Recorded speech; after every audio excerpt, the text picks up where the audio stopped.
Hi guys, ഇന്ന് ഞാൻ എല്ലാവർക്കുമായി പരിചയപ്പെടുത്തുന്നത് ഒരു കപ്പ ബിരിയാണിയാണ്.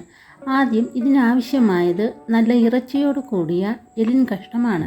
ഞാനിവിടെ 1.5 കിലോ എല്ലിൻ കഷ്ണം നന്നായി വൃത്തിയാക്കി കുക്കറിൽ വേവിച്ചെടുക്കുക. വേറൊരു പാത്രത്തിൽ 2 കിലോ കപ്പ അതിൻ്റെ തൊലി കളഞ്ഞ് ചെറിയ കഷ്ണങ്ങളാക്കി നന്നായി കഴുകിയെടുക്കുക.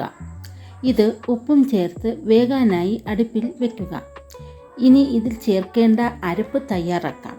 2 മുറി നാളികേരം ചിരകിയതും, 2 തുടം വെളുത്തുള്ളി, 2.5 സ്പൂൺ പെരിഞ്ജീരകം, 3 കഷ്ണം പട്ട, 2 ഏലക്ക, 3-4 ഗ്രാമ്പൂ, 7 പച്ചമുളക്, 1 സ്പൂൺ മഞ്ഞൾപ്പൊടി, 1.5 സ്പൂൺ കുരുമുളക്, ഒരു വലിയ സവാള നീളത്തിലരിഞ്ഞതും ചേർത്ത് നന്നായി അരച്ചെടുക്കുക.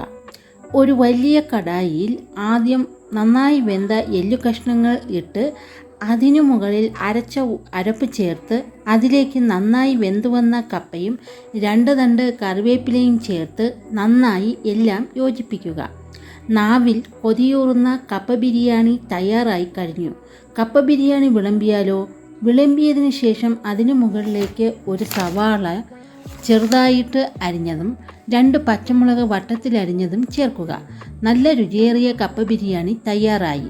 മറ്റൊരു വിഭവമായി വരുന്നതുവരെ എല്ലാവർക്കും ശുഭദിനം.